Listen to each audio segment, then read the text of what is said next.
Welcome to Two Humans Talking, the podcast where we have real conversations with real women.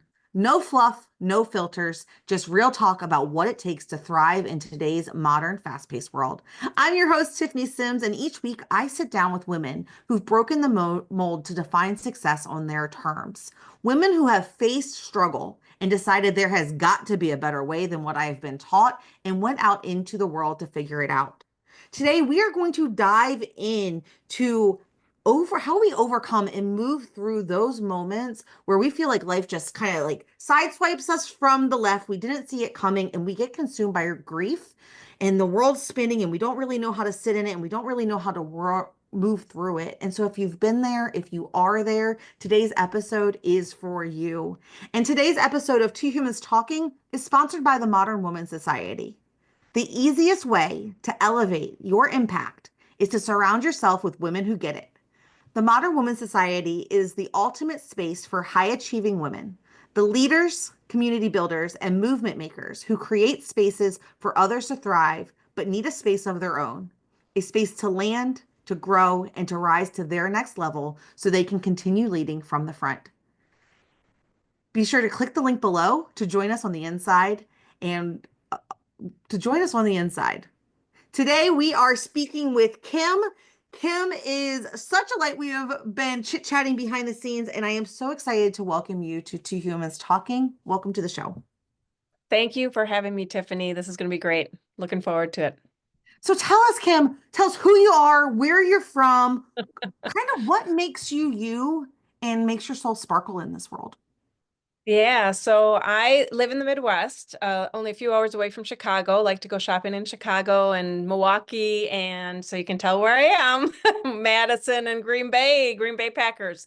Uh, Go Packers, right? But really Cheese what, hat. This is what I know about yeah. Packers. Cheese hats. And so I have been here for 35 years, and I'm not there anymore. I'm really doing a whole different thing. I'm really putting things together to leave a legacy for my daughter. That is what leaves my soul spark. Everything that I do, I write books and everything is dedicated to my daughter. She's 36 years old and thriving. I'm very proud of her. Everything that I know, I have taught her, and she's gone above and beyond. Ah, so beautiful. I'm not a mom, but I am a daughter. And like, just makes my heart all warm and fuzzy and got me a little teary-eyed. I think that is so beautiful. Yeah. I feel like there's a story in there. Hmm. We don't dedicate things to people unless there is like this pull, this survival, this like, it was all for you moment. I would really actually love to hear in your words, like what that really means to you to be able to dedicate your work to her. Yeah, so when I first had her, it was really funny because my husband and I, we're in the delivery room and I have her, and the first thing he does, he looks at me and says, I guess I'm not number one anymore. And of course, that was true. She was always my number one. And everything that I have done in my entire career, any money that came in went out to either her or him. And it was really it wasn't spoiling. She's an only child. And I was very careful about making sure that she got the appropriate, we communicated a lot and everything. And we were very strict around boundaries and everything. And she actually applies that in her life. But one thing that I got from her was there was this just connection that I had with her as a human being. I never had that connection in my life ever. And so she just, that's just the thing. I mean, she's gone off on her own independent. She doesn't really need me anymore because I raised her independent, right? That's always good. And she's thriving. But I know that on the side here, I can do what I can on this side in my little boundary of my world to give her back, even though she doesn't want it. Like, she doesn't want anything from me because she's gotten everything from me. She tells me that. And even when makes decisions, she said, you're always in my head, in a good way, like just trying to rationalize things. So, it's just that connection that I have with her that I truly, honestly have never had with anyone else. And I know that when I leave, what else am I going to do? Right. I mean, I'm here for a purpose to actually give back to the earth in the globe, the communities in a way that I can through what I have learned throughout my entire life and my future past lives, right? And also hopefully that those seeds that I'm planting, she can, she and others, because it's not just her, but when I focus on her, it's everyone else who gets this. 100 years down the line, what has been planted now will be thriving and growing. So it's hard to explain, but that's really the it's just because she deserves it. You know, what can I I think give her? I imagine a lot of moms relate to that. I know like Hmm.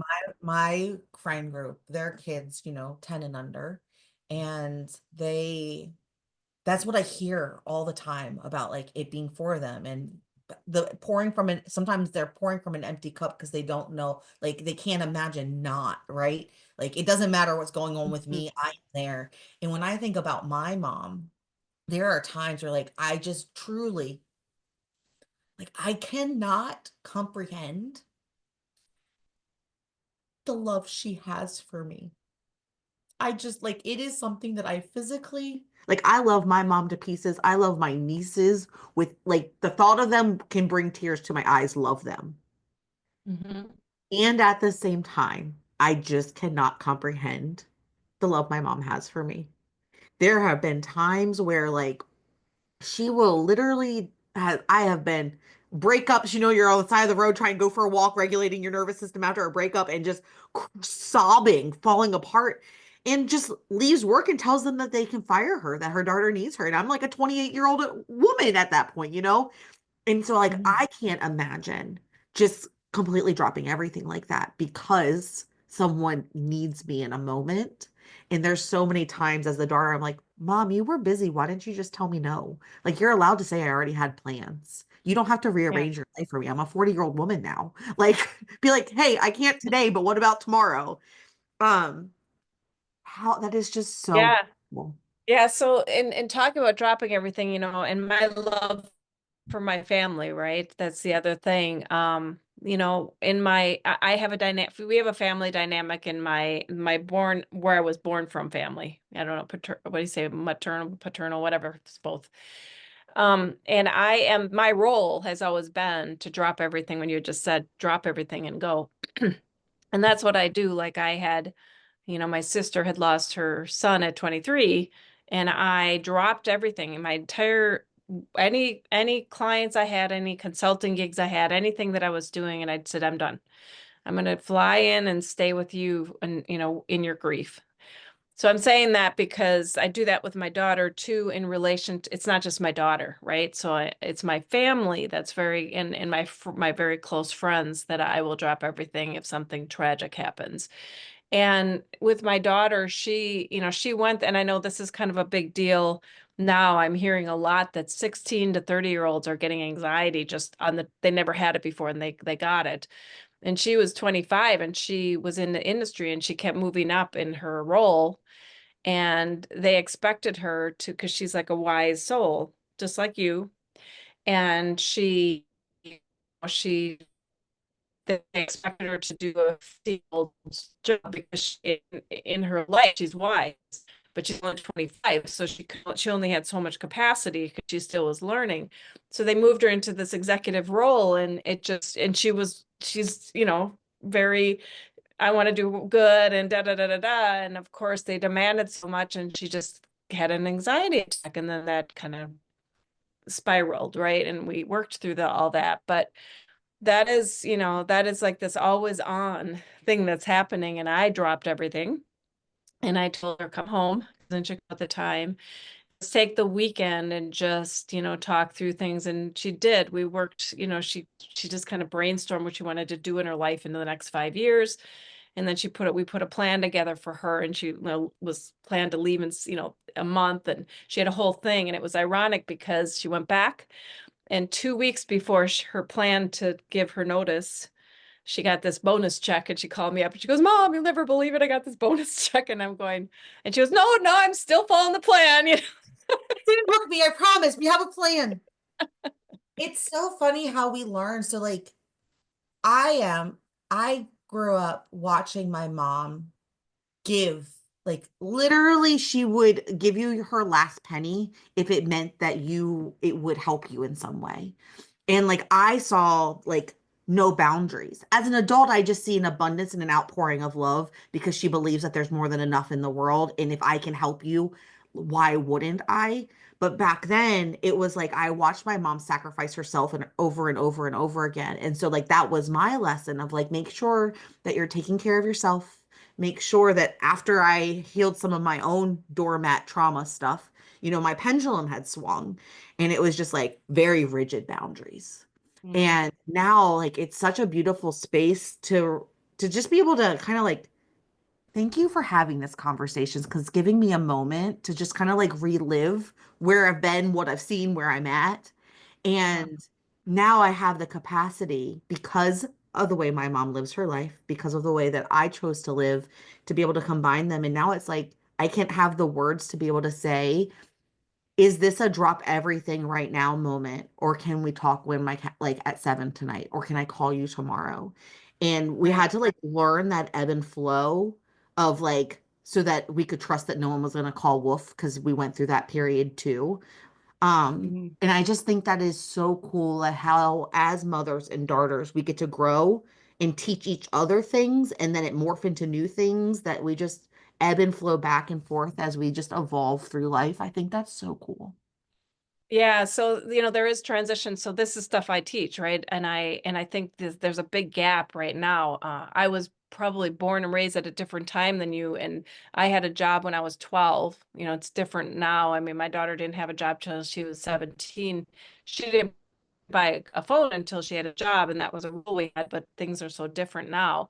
However, the transition, and I would say it starts at 16 until 30, you actually readjust your roles. And if you're very, like you were just explaining, your boundaries and the control around it, in a way, you're resetting boundaries because there are still boundaries. Like my daughter's independent and we communicate what our boundaries are. Like she'll say, and then I'll say, like, she'll tell me this is, so we're back and forth communicating. And I know this is a troubling time, 16 to 30. The troubling time is that a lot of parents will stay and maintain like their relationship is at 16 all the way through till they're 30, and then they're stuck and then they don't know what's going on. And I know that it's like you said, it's an organic thing, and then and open communication, and then communicating what the boundaries are, even though you're not saying boundaries. I mean, we didn't say, oh, these are the boundaries, but we knew, we actually defined, like I know, like we have a structure that I get ballet. She loves ballet, and she's always done ballet since she was little, and she did gymnastics and swimming, but the ballet and gymnastics was her thing. And she's a dancer, ballerina. And so in her adult time, I said, okay, I want to see you. So in my head, I said, I want to see you. That's what I didn't say that. Well, of course I say that, but I didn't like, okay, I don't want to see you. So this is what I'm going to do. No, I went and got ballet season tickets, and I got the nice box seats so that we could have a day 6 times a year where we say it's a mom-daughter day, and we go to dinner or lunch or whatever to each. It was real flexible. But she knows she has it on her calendar because time, for especially your age, is of the essence. I mean, time is of the essence with everyone, but I always, like I'll introduce her to people because I'm very connected, and she'll say, Mom, I'll talk to that person, but I only have an hour, because she's so busy. So we, those are things that we set boundaries around, because I know I'm not going to call her all the time and be this helicopter mom, because she's an adult and she can do things on her own. And she'll call me when she, like you said, if there's something major, which you don't, that to happen either, but, or she will pop over and visit, or pop out, we'll say, hey, what are you doing for lunch? We'll drive over and take you to lunch or something like that. It's not like we don't talk, but there is this transition from 16 to 30 that you have to set up with yourself. It is a hard time to do that. And I think people busy, caught up busyness, and for focus on it. And then you're in trouble when you're at that child is at their 30s, which we call them children, right? They're still our children at 30. In my wise wisdom as a 40-year-old, I also Yeah. think that there are true seasons of your parent is your parent. Then you learn some things and you learn how the Hmm. world operates outside of your home. And you start to make your own opinions about the world and how you want to be in it. And then you go through a season of feeling like you have to parent your parents because they're idiots, right? And they know nothing and they've messed you all up. So you go through that season of always wanting to correct Yeah. them. And then you get to a season, which is a season that I have recently entered, where it's like, she wasn't wrong. I just didn't have the life experience to understand why she felt the way she did, but it was wrong for that time. I just wasn't there yet. My reality was very Yeah. true, right? And now that it's a little bit further along, and so now I get to, because I've learned that, I had to learn it for myself that my mom's not an idiot, you know. Right. Um, Now I get to come into those conversations from a place of just, it doesn't have to impact me. It doesn't have to change me, or I don't, you know what I mean? It doesn't mean anything about me. But I now get to, as the daughter, come to those conversations from a place of just curiosity and hearing because I have enough evidence now that it will make sense at the time it makes sense. And so I don't need to Right. fight And our philosophy and our theories and right. where we're at in life. Right. I just get Right. to see and hear and say thank you for sharing because I do know that there will come a day, maybe in 10 years, where all of a sudden that conversation is applicable. Right. I have two things that show up for me, and I love that. And that's great advice, by the way. So, Oh, thank you. listeners, make sure that you take that in and rewind this and re-listen because that was awesome. There are two things that show up. Number one, it's not a contiguous line, though. It's not a straight line where it happens that way. It may have happened for you that way, and that's great. However, with my daughter, there's a different one, right? Yeah, and yeah, it's all over the place. My daughter, this is what happened to her, and it was very interesting. She went away and did that process that you were saying, and she was 25, and that she was very independent and had her own thing. And then we invited her home for few years to go for her master's degree. Well, she ended up discovering she wanted to do her master's degree when she came home. And when she moved home, her perception of us, like she treated, we already evolved as a couple, as parents, we changed because we had to go through that process too. Like we're morphing just like we are with the relationship with her, with our daughter, with our kids. She then thought we were like we were at she was 16 because she moved away around that time. Well, not really around that time. She went to college, right? 17, 18, but she did, yeah, she went at 16 because she went in high school. But the point is that she saw us to, and then my husband trends, because he's daughters and dads relationships are so close. In our case anyway, I think the percentage of that is pretty high. And so then my husband went back to his old behavior. It was really wild to watch. And I didn't. So there was a lot of like So almost like, there's a disconnect. oh my goodness, we had to readjust. Like there was it wasn't a baseline where you're going from one to the next and you're morphing together, which it's hard enough to do it that way. But then it was a disruption, and this is happening a lot where kids are moving home after college or moving home for a bit because they lost a job or whatever happened, they want to transition. And that transition, because you're creating your own changes and you're not living with that person anymore. And then we had to it was a disruption and we had to readjust how we were. And that took a bit. And so that was probably 10 years ago. Now it's, yeah, about 15 years, whatever time it is. But I remember that transition. It was like that. It was like this different disruption. It wasn't so easy. It was like, oh, we were on this great course, like you said. And recognizing, like, my mom's never been the age she is before, and she has never been a parent to someone who's my age because I'm Right. the oldest. She's never had a Yep. 40-year-old before. Right. And like that realization of my mom probably healed some generational stuff that Right. I have no idea about because she handled it. And I'm doing the next version of that. And Yeah. like, my mom's never been in her 60s before, and she's never had a 40-year-old before. And I just think that that realization has been so beautiful. And Hmm. if I'm being really honest, because I know he won't listen to this, I get really frustrated with my brother because I'm like, can you not? Because I've already learned this lesson, right? And he's where I was because we're 6 years apart. So he's like 6 years behind me. And I'm like, Mhm. but do you not recognize that, like, of mom probably did the same stuff you're doing right now in her own version, and it's not about giving her a break or cutting her some slack, or it's just the way she is, but just like this honoring of we are all literally doing the best we have with what Right. we have and trying because we've never been who we are today before. Yeah, I love that. So there's a lot of things in that, and my parents are in their 80s, and I visit them once a month, as much as I can once a month. They're a bit away, and we again we have a structure, 4 kids in our family, and we have a role. It's like we don't even communicate it, but we know what our roles are. I'm out here seeing strategically the gaps or the things that are need to be done, and I'll flutter in and and make some suggestions or get someone to bring someone in to take care of them, We all whatever. have our skill sets in a family. Yeah, we all have that. So, but I do hear a lot of, especially in your 80s or 70s or 80s, you're more by yourself, I think, and you are reflecting on what you could have done better.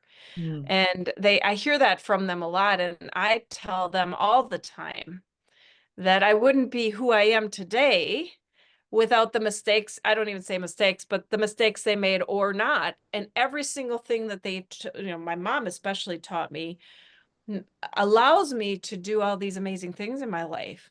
Because I do things very different. She even said to me, Kim, how did you get to do all this great stuff that you're doing? I'm on stages doing keynotes and I'm writing books and doing just fun things, right? That I love to do, creating movies. I said, I listen to I listen to the whispers in my ear, I tell her, or God, if you believe in God. And she gets that because she prays every day and she's all about that. But there is a perplexion in it because she only taught me what she taught me, so she thinks, and then she's naysaying herself. So I'm really always trying to help her see that I tell her exactly what she's done, putting the structure, and those structures has helped me, then help my daughter. She can do really well in those structures and putting boundaries in place. And my daughter has gotten much more, she's smarter than me in many ways and much more wise and advanced and really good at being a chameleon and empathizing with other people and well known across everywhere I go, anywhere I travel, they'll say, oh, how do you know her, my daughter's name. And I'll say, So well, fun. I'm her mom. I think that is so So fun. That just yeah, gives me soul goosies. Like that's true evolution of life. yeah. When you pause and in the season you're in right now, knowing what you've learned, absorbing the lessons that your parents are trying to transfer to you, when life throws you those curveballs that knock you off course and take your breath away, and the world keeps going when you can't breathe because you're like stricken with grief and despair and just like this unknowingness or a void. What are you processing? And like from what you've learned, what do you want to share with your daughter in that process for how to move through that? Yeah, I mean, I always, 'cause she is different. She's like my husband a little more where she controls things more. And I guess I do that too, but not as much. I overwhelm her because I have so much going on. But I tried to teach her to sit in the feeling, but then there also is an element around structure for her because she has that anxiety. And the reason why she has anxiety is because she's trying to control what's happening in her mind. She knows this though. She talks about it and she's getting more and more aware of it as she does this. When that all happened, we put, we had her go with a horse whisperer and she got yoga certified and she learned meditation. She's learned when she goes in, claustrophobic containers like the airplane, which she does have to fly a lot. She has breath work she does and she counts and things that she did because the first time that happened, she had to be pulled off the plane because she got over, it happens. And so she's learned these methods, right? But I know this is the biggest thing when you say that about everything else, everything stops in your world because something tragic happened and then around you, the world keeps going. is being in that space and feeling the emotions, because I think we aren't many times, and we just keep going and going and going. Hey, I'm guilty of that. I'm the bull in the china shop for sure. Driven 100%. I get a lot done. But there are many times, and you said the word pause, and that's what I hear a lot of people tell me, and here I am speaking about the pause all the time, and I have to take my own medicine to pause. I think we learn what pause means. Like, I think we just learn it in different ways throughout. It's so funny that those of us who do teach and help guide other people through something, Mhm. the things we help them through are sometimes the things that are like staring us in the face where we get stuck in our own life. And I used to beat myself up over that. It's like, you are supposed to know better. Why should anyone come to you for guidance and as a sounding board to help them move through something to get to their next level if you're keep getting tripped up over the things you're supposedly supposed to know? And what I have learned to be true, it's not that we don't know it, it's that we get new experiences. We had an experience before, and then we have to learn how to apply the tools in our toolbox to these new experiences in new ways to help us from this new person that we are. Because if you're always Yeah, growing, you've never been this version of you before, so you've never handled that thing with the tools that you now have. right. I love that you're saying that, because that's exactly what I'm experiencing these days. And there's a lot of things showing up for me. I'm a listener. I hear, like, you are a channel there, that people tell me things and I listen. And that's one thing that's very important to me that I've learned to do. But I have been seeing more through other people telling me how much they love me and how much I give to them, as a coach. I mean, I'm going to tell you, this is the craziest thing in the world. My seventh grade teacher hired me as a coach, and he is the most beautiful person sharing truth, because he knows me so well, about who I am and what I don't see about myself, because other people don't say it, you know. I mean, there's a little bit of bubble of emotion there. I could cry if I wanted to go in the other room, but it is just, it's just, he and some other people, it's every time especially this week, it's just now. Because just like you said, I am the naysayer of Kim. So easily to do that. I've lived every time, ever since probably seventh grade, the little experiences I've had, I've learned to be able make decisions and have contingency plans or avoid plans around it and keep going. So whatever happened, okay, over there, you're going to do that kind of stuff. I'm going to keep going over here. I can do this stuff then. And so, but it isn't always advantageous to a person to feel to be confident. I mean, there was a person I coached today, and he was telling me, Kim, I cannot believe, I really need, you are just incredible. You're like this global knowledge, right? And hearing that, it's like, oh, from someone that didn't know me and just met with me and got a coaching session, right?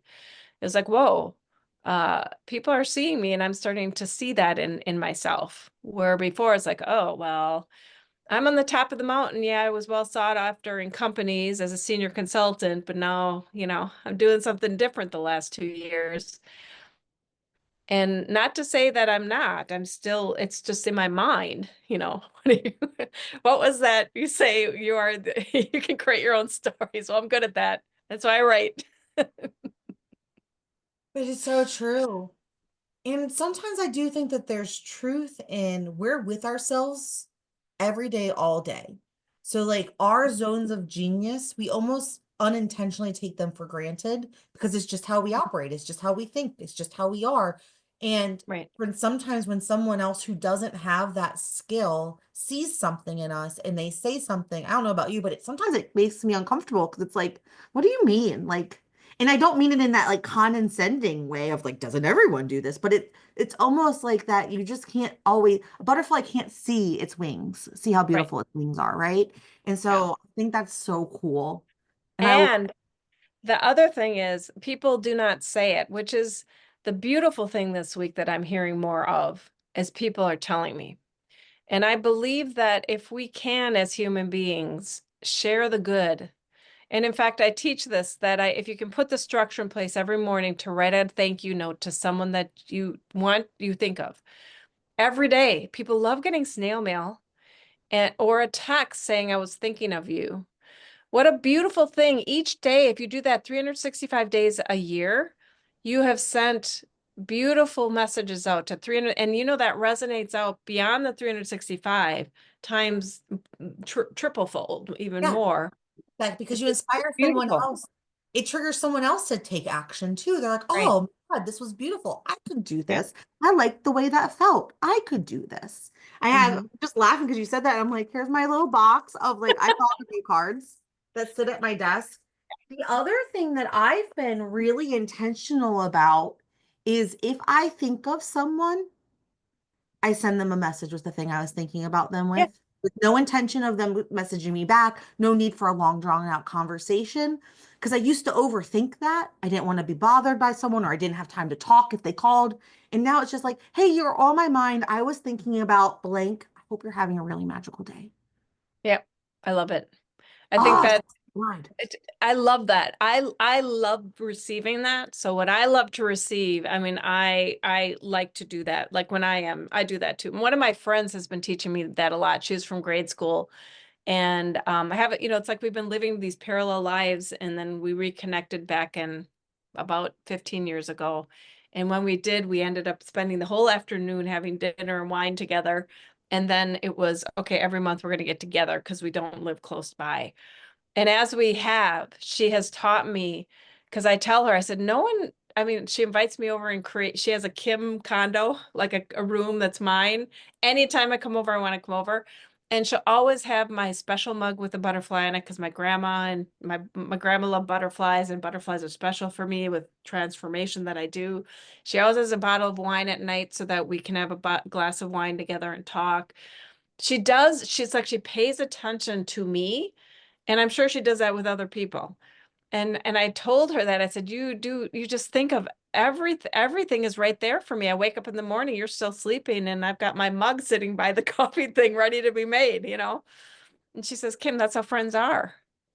And I think we have learned this behavior that isn't friendly unless you have this preconceived boundary design about a friend, Yeah. right? Mm. That was like just like so yummy for my soul. Yeah. Just think that's and we talk, we started talking about like what do you do when the world catches you off guard and it keeps spinning and you are just your Yeah. life has stood still. And I think that that is just that. Yep. You That you is. you pause, you Yeah. take inventory, you figure out where you're at, what you're feeling, not trying to push them away or manage them, but to just know, just so you're taking inventory. Where am I at? What am I feeling? Like what's triggering that if you're not really sure. A lot of times when we're in like real grief, there's like an event, like a death or a loss of some sort. And then we lean into the people, not for them to save us, but to like give the people around us an opportunity to hold space for us. Right. And see, the thing is, we're in grief a lot in our lives. It's not just the tragic grief. It is, really, when she gives me that space, I don't even know that there's grief that I am holding on to. But when I go there, I can just let go. It's like when I went to grandma's, I'd go to she was my best favorite. And she would invite me, we'd go on road trips. And when I was an adult, then I would go down to visit her in Florida. And she'd always slow things down for me because when you get into corporate world you're going so fast, and she would even tell me, you can slow down. She'd give me these hugs that were butterfly hugs, and all of us kids could say that, the grandkids could say, my daughter too, they're butterfly hugs. And it is that friendship, that love that you have, the love you have for your mom and your daughter and your sons and your husbands and wives and all, is what it slows things down.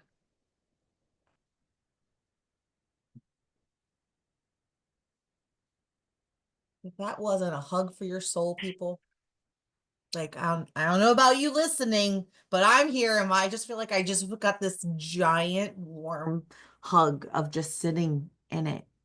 Yeah. So good. How do we connect with you outside of the show?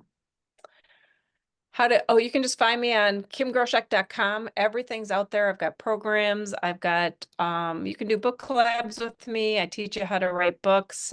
But you can also just sign up for my newsletter and get a meditation every week that I do. It's an audio meditation for about 10 minutes. I'm gonna go sign up for that. As we're wrapping up this conversation, one, thank you. This has been absolutely just amazing and fills my cup, and I know that it will fill the cup of our listeners watching as well. As we wrap up for today, is there anything that you wanted to share that we didn't get to, or just something that you would love to leave us, a message that you would love to leave us with today? I'm just going to say really the theme is to pause. And I know it's a modality. Do whatever you need to do to slow down. Mhm. Just take the moment, like you said, when you hear yourself think of someone, send that text, pause, and then get your phone and text them or write a little note to them. Just pause to listen and give the other person time to breathe in a conversation. Because you never know what people are dealing with.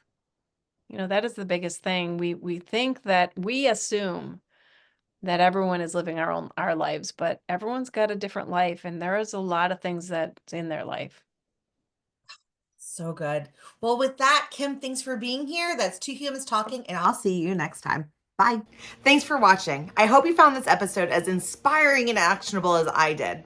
If you're ready to stop just surviving and start living a life where your health, your relationships, and your career work together without the burnout, then it's time that you join the Modern Woman Society. Inside, I'll walk you through my life GPS system, a proven blueprint to help you have it all while thriving. You'll gain tools, coaching, and the kind of clarity that brings big dreams to life without the stress, overwhelm, guilt, and shame that the modern woman is used to. We're going to create a life where you feel energized and excited to wake up every day and fulfilled when you put your head on the pillow. Click the link below to learn more and join countless other women who are redefining success on their terms. Because the life you've dreamed about is closer than you think. I'll see you on the inside.